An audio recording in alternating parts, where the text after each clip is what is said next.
सदियों पहले हिमालय की एक गुफा में एक ऋषि ने अपनी सारी साधनाओं को त्याग दिया था। उन्होंने मंत्रों को छोड़ दिया, आसनों को छोड़ दिया, प्राणायाम को भी छोड़ दिया, बस मौन में बैठ गए। और तभी उनके भीतर कुछ घटा, कुछ ऐसा जो न कभी सुना गया न कहा गया।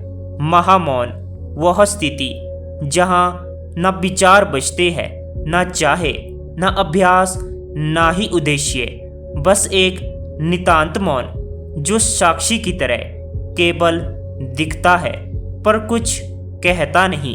आज हम इसी ध्यान की ओर चले गए, महामौन ध्यान की ओर। लेकिन रुकिए, ये कोई टेक्निक नहीं, कोई विधि नहीं, ये तो उस सभी से बाहर निकलने की कला है जिसे अब तक आपने ध्यान समझा था। महामौन ध्यान किसी अभ्यास का नाम नहीं है, ये तो एक मिटना है।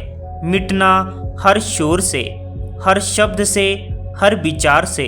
जब साधक स्वयं को सुनना बंद कर देता है और बस वह सुनाई देता है जो सदा से भीतर था, तब ये मौन प्रकट होता है।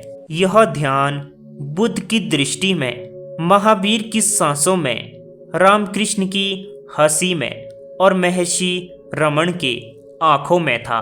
तो कैसे हम प्रवेश करें इस मौन में?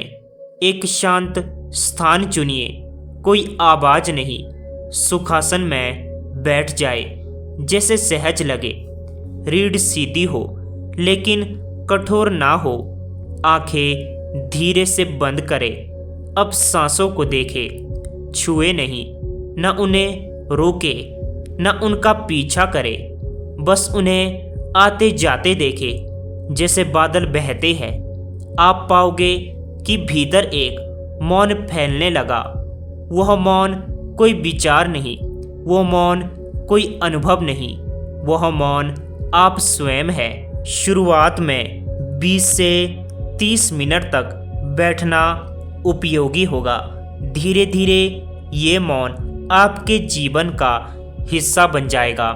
फिर आप चलते हुए, खाते हुए, बात करते हुए भी भीतर मौन में ही रहोगे। महामौन ध्यान वह अमृत है जो किसी ग्रंथ में नहीं मिलता।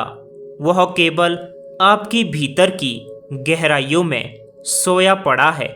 तो इस रात या जब भी आप तैयार हो तो बैठ जाए और कुछ न कीजिए, बस मौन को अनुमति दीजिए। वो आपको खोज ही लेगा।